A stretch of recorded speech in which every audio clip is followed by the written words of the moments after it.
Shalom Bapak Ibu Saudara terkasih. Puji Tuhan, hari ini kita berjumpa kembali di konten Indah Bersamamu bersama dengan saya Jeffrey Chandra. Senang sekali saya boleh sharing, saya boleh menyembah Tuhan bersama-sama dengan Bapak Ibu Saudara di kesempatan yang singkat ini. Tetapi kita percaya bahwa dalam waktu yang singkat ini Tuhan tetap sanggup untuk memberkati setiap kita. Nah, di Indah Bersamamu sebelumnya saya ada membawa sebuah tema di belakang Tuhan. Artinya kita tidak mendahului Tuhan, mengikuti Tuhan. Nah, Bapak Ibu Saudara, tema kali ini di dalam kita mengikuti Tuhan juga jangan dari jauh. Sekalipun kita mengikuti dari belakang, tapi jangan terlalu jauh. Mengapa? Nanti kita akan sama-sama membahasnya. Mengapa jangan dari jauh? Namun sebelumnya mari kita satukan hati, kita berdoa terlebih dahulu. Bapa pemimpin, penuntun hidup kami, mari kita berpegang tangan. Ini tangan kami, Engkau yang pegang tangan kami. Biarlah hanya sedemikian jarak di antara kita, sehingga kami mengikuti Engkau tidak terlalu dari jarak yang jauh. Itu sebabnya Tuhan, kami mau selalu dekat denganmu. Sekalipun kami berjalan di belakangmu, tetapi biarlah kami boleh tinggal dekat bersamamu. Sebab bersamamu Tuhan, kami merasa tenang dalam hidup ini. Sehingga kami dapat berkata apa saja boleh terjadi dalam hidup ini, namun sungguh hanya dekatmu Tuhan kami merasa tenang. Terima kasih Bapa.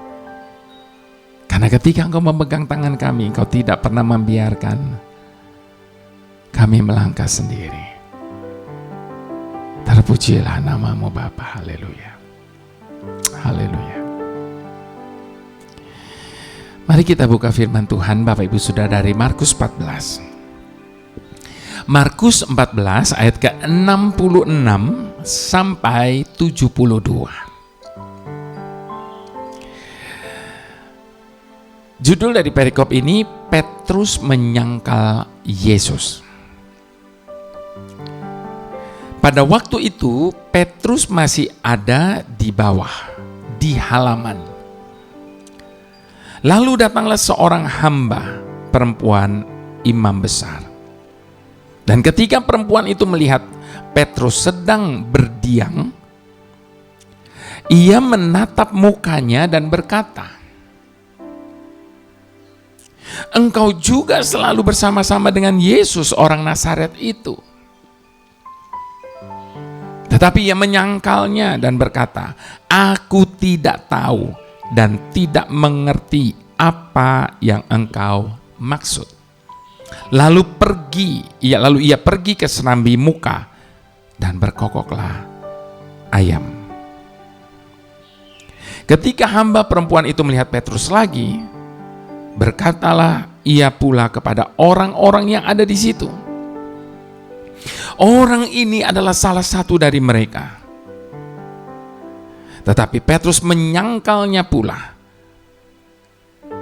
Tak lama kemudian orang yang ada di situ berkata juga kepada Petrus, "Engkau ini pasti salah seorang dari mereka, apalagi engkau seorang Galilea." Maka mulailah Petrus mengutuk dan bersumpah, "Aku tidak kenal orang yang kamu sebut-sebut itu." Dan pada saat itu berkokoklah ayam untuk kedua kalinya.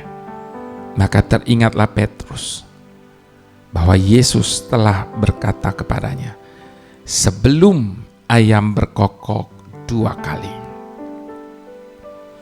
engkau telah menyangkal aku 3 kali." Lalu menangislah ia terseduh-seduh.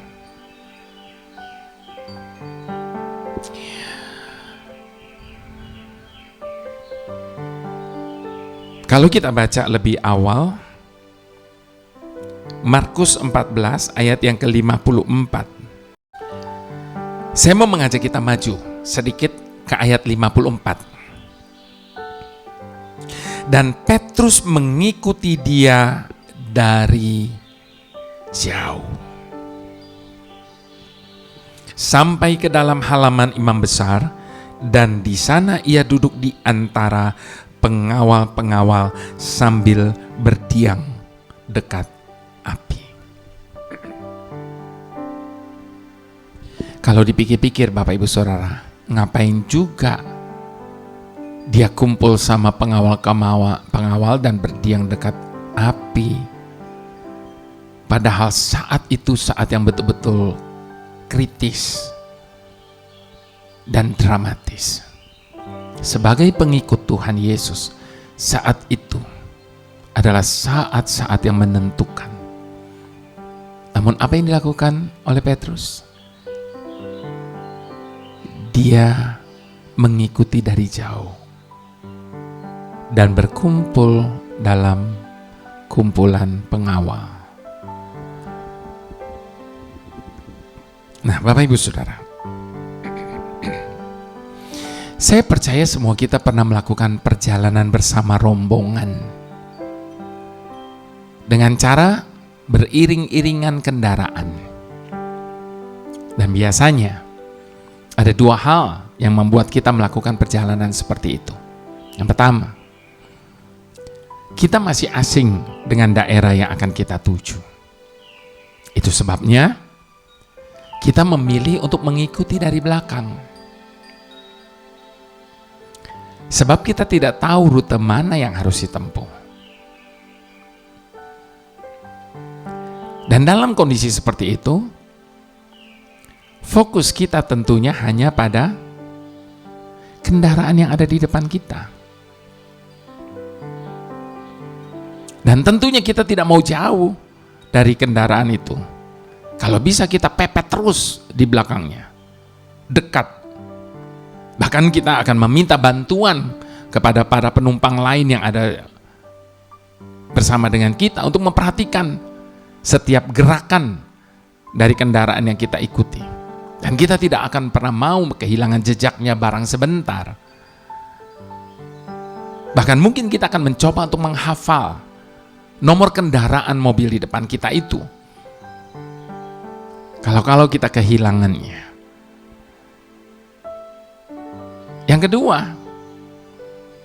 kita mau berjalan beriringan dengan kendaraan lain itu karena kita mempunyai kepentingan dengannya.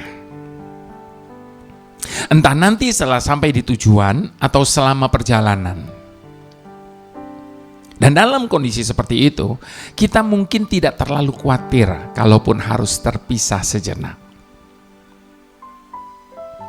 Karena kita merasa sudah mengenal jalan. Oke lah, nanti kita ketemu ya di sana. Bahkan mungkin kita bisa malah menyalip kendaraan di depan kita itu dan mendahuluinya. Dan baru kita akan melakukan kontak bila ada perlu saja. Jika hidup ini Bapak Ibu sudah diibaratkan sebuah perjalanan, menjadi orang Kristen adalah sebuah perjalanan mengikuti Yesus sebagai pemimpin kehidupan. Tetapi sebagaimana ilustrasi iring-iringan kendaraan tadi, Bapak Ibu Saudara, orang Kristen tipe manakah kita? Yang pertama atau yang kedua? Yang terus mengikuti dengan dekat atau merasa sudah tahu sehingga bahkan kita menyalipnya, mendahuluinya. Kisah Petrus yang kita baca saat ini menggambarkan hal ini dengan baik sekali. Sebagaimana tertulis dalam kitab Markus 14 ayat ke-45 dikatakan bahwa Petrus mengikuti dia dari jauh. Markus 14 ayat ke-54. Dikatakan bahwa Petrus mengikuti dia dari jauh.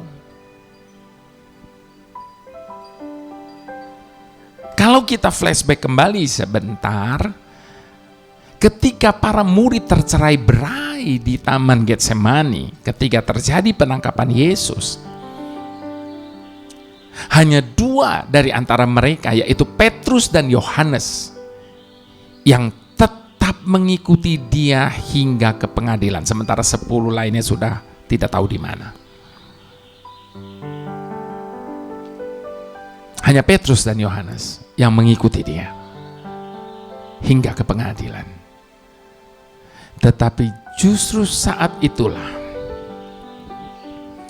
terjadi suatu peristiwa yang mencoreng heroisme Petrus. Kenapa saya sebut heroisme Petrus? Karena sebelumnya dengan gagah berani dia berkata, kalaupun semua orang meninggalkan Yesus, dia sekali-sekali tidak akan.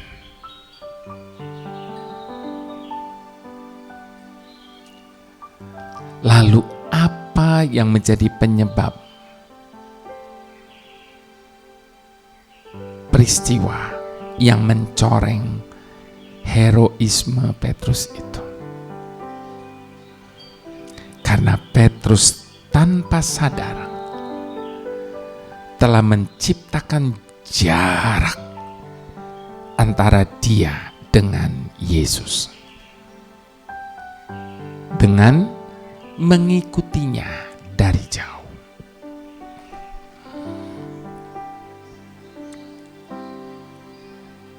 Ada seringkali banyak orang yang menyebut dirinya Kristen.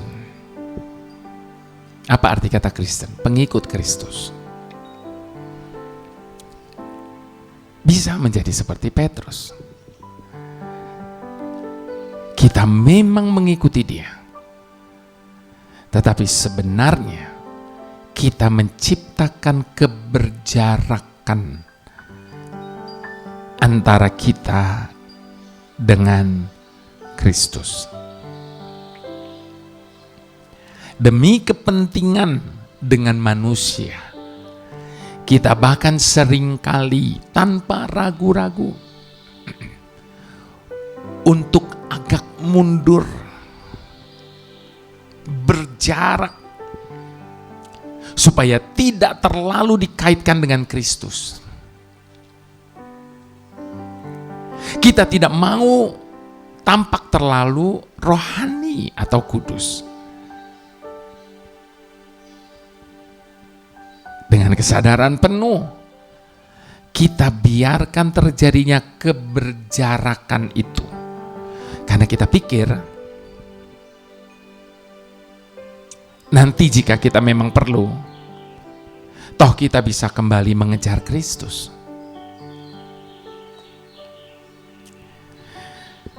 Tentu saja Bapak Ibu Saudara, bukan seperti itu yang namanya menjadi murid Kristus. Ketika kita mengaku sebagai murid Kristus, maka pada saat itu juga kita mengaku bahwa kita tidak mampu, bahkan tidak bisa berjalan tanpa Dia. Sehingga kita perlu senantiasa diajar dan dibimbing olehnya. Hati seorang murid sudah seharusnya selalu dipenuhi oleh keinginan untuk melekat kepada gurunya. Itu sebabnya jangan hanya mengikuti, tetapi melekatlah kepada Kristus. Dan ini adalah pilihan. Yang mana yang kita mau pilih? Kedekatan dengan Kristus atau keberjarakan dengannya? Namun kalau boleh saya usul, kan ku pilih Yesus di atas segalanya. Keindahan dunia tiada artinya, kan ku pilih Yesus, Dia yang berarti, karena kekal kasih dan kuasanya.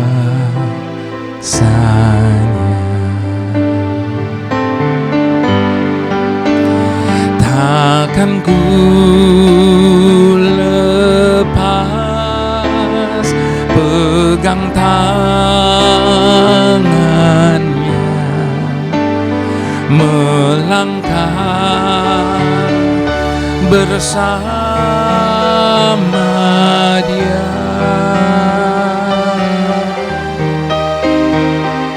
Kan ku pilih Yesus, tiada yang lain, anugerahnya selamanya.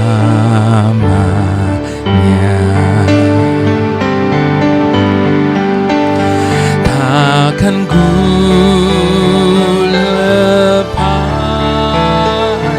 pegang tangannya, melangkah bersama Dia.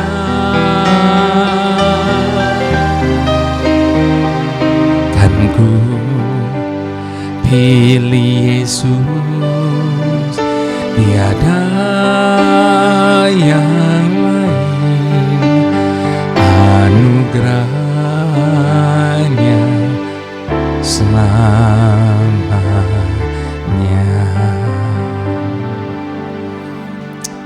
Sementara kita berjalan dalam dunia ini, dunia menawarkan begitu banyak hal di hadapan kita. Yang mana yang kita mau ambil tergantung kepada pilihan kita. Itu sebabnya Bapak Ibu Saudara, ketika Tuhan memegang tangan kita, kita pun harus meresponinya dengan memegang tangannya erat. Sehingga tidak ada satupun yang dapat memisahkan kita. Jadi, ikuti Dia. Namun jangan dari jauh.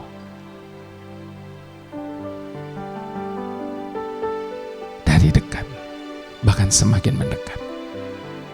Sebab apa yang ditawarkan oleh dunia, semuanya tidak ada yang abadi, akan binasa. Namun anugerahnya kekal selama-lamanya. Kan ku pilih Yesus di atas segalanya. Kemegahan dunia pudar sinarnya, kan ku pilih Yesus, Dia yang abadi, karena dunia ini akan binasa.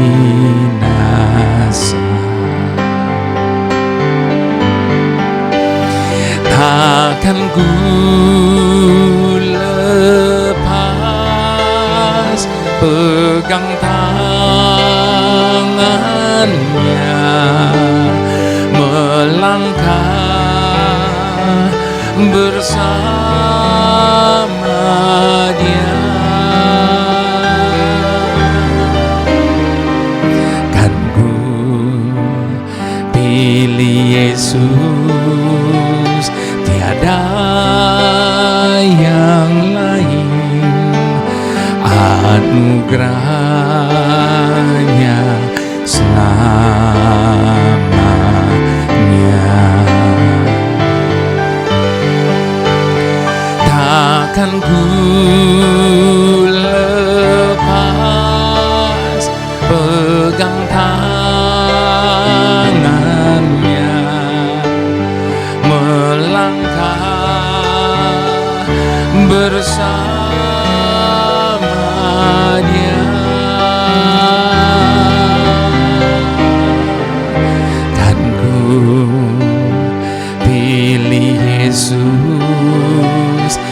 tiada yang lain, anugerahnya selamanya,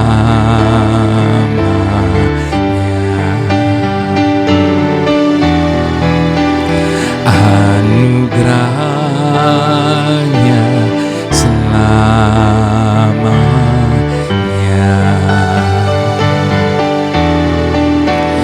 anugerahnya selamanya,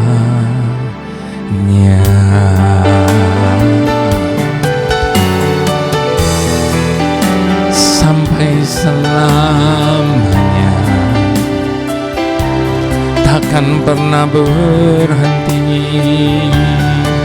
Anugerah-Mu Tuhan, penyertaan-Mu segalanya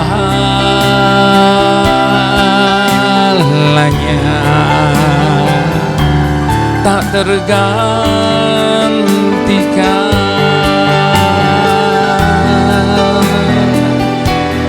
Tiada yang berarti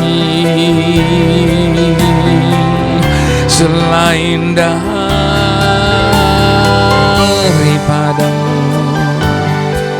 Kami pegang erat tangan-Mu, berjalan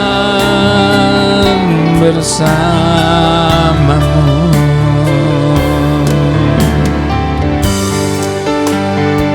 Ada banyak pilihan yang ditawarkan di hadapan kita hari ini, dan pilihan itu akan menentukan arah jalan kita, bahkan menentukan akhir dari segalanya. Itu sebabnya jangan pernah salah pilih. Pilihlah kerajaan-Nya terlebih dahulu, maka semuanya akan ditambahkan kepada setiap kita. Ada banyak orang memilih semuanya terlebih dahulu. Pilihlah sumber berkat. Jangan hanya memilih berkat-berkatnya, tapi pilihlah sumber itu. Maka engkau tidak akan kekurangan sesuatu yang baik dalam hidup ini. Haleluya. Tuhan Yesus Kristus, panutan dalam hidup kami. Betapa sering kami bersikap seperti Petrus. Seringkali kami begitu menggebu-gebu menyatakan kasih kami kepadamu. Kami akan setia selamanya. Bahkan di atas segalanya kami tetap akan memilih-Mu dalam setiap aspek kehidupan kami. Namun di saat dunia menawarkan begitu banyak hal kepada kami masuk ke dalam dilema antara setia kepadamu dengan apa yang dunia tawarkan bagi kami. Sehingga kami seringkali memilih untuk mundur sejenak dari kasih dan hadapan-Mu Tuhan. Maafkan kami. Itu sebabnya hati kami menjadi susah, karena telah seringkali mengecewakan-Mu. Kami telah mengumbar begitu banyak sekali janji kepadamu yang tidak dapat kami tepati. Kami telah berencana berbuat baik, namun hal itu belum kami laksanakan. Sungguh kami tidak layak untuk kasih-Mu. Perasaan bersalah dan malu selalu melingkupi hidup kami. Dan perasaan ini seringkali menyeret kami menjadi orang yang gagal untuk hidup seperti yang Engkau kehendaki. Dan yang lebih buruk lagi, rasa bersalah itu adalah perasaan takut kalau kegagalan kami telah memisahkan kami dari kasih-Mu. Bukan kegagalan sederhana yang telah mengakibatkan kami tersandung. Sebaliknya kami telah melipat gandakan dosa-dosa kami, sehingga menjadi gunung yang menghalangi pandangan kami terhadap kemurahan-Mu. Itu sebabnya kami mendengarkan perkataan-Mu yang selalu dipenuhi dengan kemurahan yang tidak berkesudahan, bagaikan hujan yang menyegarkan jiwa kami. Perdengarkanlah perkataan-Mu segera, ya Tuhan. Kami haus akan kemerdekaan pengampunan-Mu atas segala kelalaian kami di dalam pengiringan akan Engkau Tuhan. Tarik kami untuk lebih dekat kepadamu, karena kami tidak mempunyai cukup keberanian untuk itu. Hanya karena kasih karunia-Mu lah kami boleh tinggal dalam tuntunan dan kasih sayang-Mu. Haleluya. Mari sama-sama kita katakan amin.